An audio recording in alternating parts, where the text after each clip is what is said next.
అందరికీ నమస్కారం అండి. సో ఈ బైబిల్ ద్వారా ఎవరు కూడా మోసం పోరాలని ఈ ఉద్దేశంతో ఈ వీడియో చేస్తున్నా. దయచేసి ఈ వీడియోని ఫస్ట్ నుండి లాస్ట్ వరకు చూడండి, అప్పుడే మీకు పూర్తి ఇన్ఫర్మేషన్ దొరుకుతుంది. చూడండి, ఈ బైబిల్ చదువుతున్నామంటే మీ ఇష్టం ఉంటే చదవండి, కానీ ఇది రియల్ గ్రంథం అని, ఇది పరిశుద్ధ గ్రంథం అని మీరు అనుకుంటుంటే అది మీరు పొరపాటుతుంటారు. ఎందుకంటే దీన్ని నమ్ముకొని దీనిలాగా మనం ఫాలో అవుతామంటే అనుకుంటారు. అది ఎట్లా అంటే ఇతర గ్రంథాలన్నీ తప్పు, ఈ బైబిల్ గ్రంథం ఒకటే నిజమైన గ్రంథం అని దేశాలు ఊర్లు గ్రామాలు తిరిగి బైబిల్ని పంచిపెడుతుంటారు. నిజంగా బైబిల్ని క్షుణ్ణంగా చదివితే దాంట్లో పరిశుద్ధత కనబడదు. ఇంకొకటి, మన వ్యక్తుల మధ్యనే విభేదం పుట్టిస్తుంది. మా మతం ఒకటే కరెక్ట్, ఇతరులదంట తప్పు అని చెబుతుంటుంది. సో చూడండి, బైబిల్లో ఒక వచనం ఉంటుంది, నమ్మి బాప్తిసం పొందినవాడు రక్షింపబడతాడు, నమ్మని వానికి శిక్ష విధింపబడును అని ఉంటుంది. సో ఒక వచనం చదివి దాని అర్థం చెబుతాం మీకు. చూడండి, మార్కు సువార్త చూడండి, మార్కు సువార్త 10వ అధ్యాయము 18వ వచనం, 16వ వచనం నుండి చదువుతా. నమ్మి బాప్తిసం పొందువాడు రక్షింపబడును అంటే ఈ గ్రంథాన్ని ఎవరైతే నమ్ముతారు కదా, నమ్మి బాప్తిసం పొందితే రక్షింపబడుతానంట.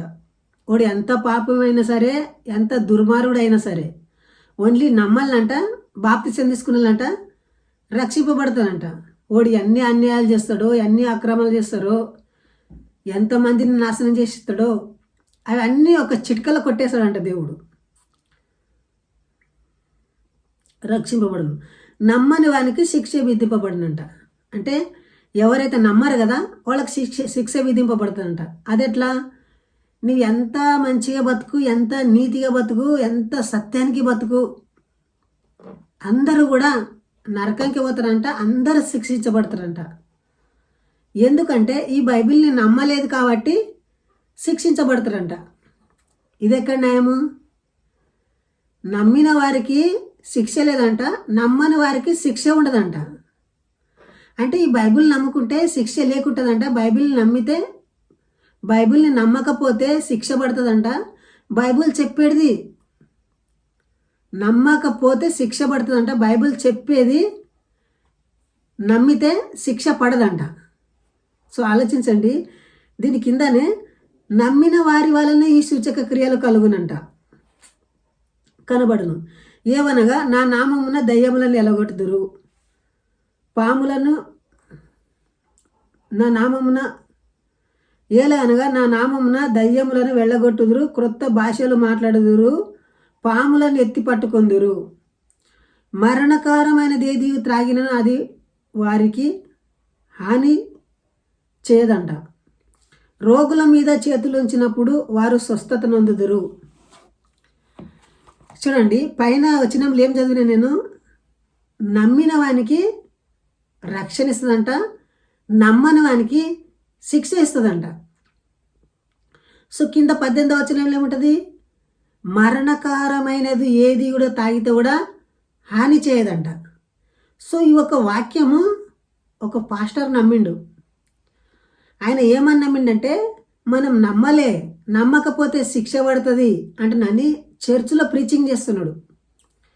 చర్చిలో ప్రీచింగ్ చేసి అరే మన దేవుడు చెప్పిండ్రా పాములను ఎత్తి పట్టుకుందాము అంటున్నాని, అరే ఒక పాముని తెప్పించండి రా, పెద్ద ఇససర్పం అంటే తెప్పించిండు. సో ఆ పాముని ఎత్తి పట్టుకున్నాడు. చూడండి, మా దేవుడు చెప్పిండు నమ్మిన వారి వలన ఈ సూచక క్రియలు కలుగుతాయంట, నమ్మకపోతే శిక్ష విధిస్తుందంట.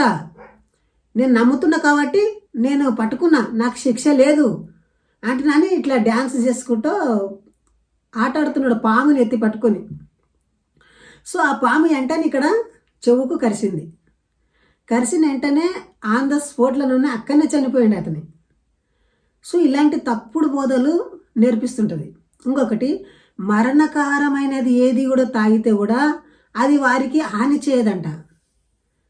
సో మరణకారమైనది ఏదైనా తాగితే ఎవరికైనా హాని కలగకుండా ఉంటుంది, చనిపోతారు కదా. సో దయచేసి ఆలోచించండి, ఇంత కాంట్రవర్షన్గా మిస్ అవుతుంటాయి. ఈ మధ్యలో చాలా పాస్టర్లు ఇస్తుంటారు. వాళ్ళు ఏమంటారంటే అక్కడ గ్రూపులో అందరికీ చెప్తుంటారు, నేను ప్రార్థన చేస్తున్నా మీ అకౌంట్లో పైసలు పడతాయి, డబ్బులు పడతాయి అంటే జనాలకి మోసం చేస్తుండ్రు. అంటే ఫస్ట్ వాళ్ళ అకౌంట్ నెంబర్లు అన్నీ కలెక్ట్ చేసుకుంటారు.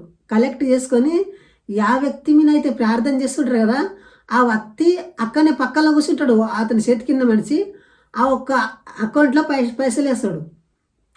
ఆమె అన్నందడివే వాళ్ళ అకౌంట్లో పైసలు పడతాయి. అప్పుడు దేవునికి స్తోత్రం, హల్లెలూయా, నా అకౌంట్లో పైసలు పడే అని చెప్తారు. సో ఎందుకు ఇలాంటి గందరగోళమైన సిచ్యువేషన్లో మనం ఉండి మన ఒక దిమాగ్ అంతా మెచ్యూరిటీ లెవెల్ తక్కువ ఎందుకు చేసుకునలే? ఒక మంచి గుణం, మంచి మనసు కలిగి ఉండాలని, నిజాన్ని తెలుసుకోనలే. బైబిల్లో సత్యాలు ఉంటే కూడా మీరు సత్యాలుగా నమ్మి మీ దగ్గర పెట్టుకొని మంచిగా ఉండండి. కానీ ఇలాంటి తిక్క పనులు చేసి బైబిల్లో నిజమైన గ్రంథము యేసుక్రీస్తు వస్తాడు అని అంటే నమ్మితే యేసుక్రీస్తు ఎప్పుడు రాడు. ఆయన వస్తాడు అంటున్నాని అందరూ చనిపోతారు, ఆయన రాడు. ఇది మాత్రం నిజం. అతను ఏమన్నాడు? మత్తయి సువార్త 24వ అధ్యాయంలో ఏమంటాడు? చివరి వచనాలు ఉంటాయి, ఇక్కడ నిలిచి ఉన్న వారిలో కొంతమంది చనిపోరు, అప్పుడే నేను వస్తా అన్నాడు. ఆ మంది అందరు చనిపోయారు, అతను ఇంకా రాలేదు. దయచేసి ఆలోచించండి. సో ఇలాంటి మాయలో పడకుండా మనం ఉండాలని కోరుతూ, మనం నిజం తెలుసుకొని సత్యం వైపు మనం చూడాలని, అందరినీ గౌరవించాలి. పాస్టర్ల మీద కూడా ఎటువంటి దోషాలు కూడా ఉండకుండా ప్రేమతోటి కలిగి, ఒకవేళ మీకు చదవాలనుకుంటే చదవండి, కానీ ఇతర మతస్థులని దోషించుకుంటూ ఒక ట్రాన్స్లో ఉండరాదు. మాదొక్కటే కరా అందరిది తప్పు అని అనేది అది రాంగ్ డిసిజన్ అని నాకు అనిపిస్తుంది. అయినా ఎవరి వ్యక్తిగతము వాళ్ళదే. సో ఇంతవరకు ఈ వీడియో చూసినందుకు జై హింద్.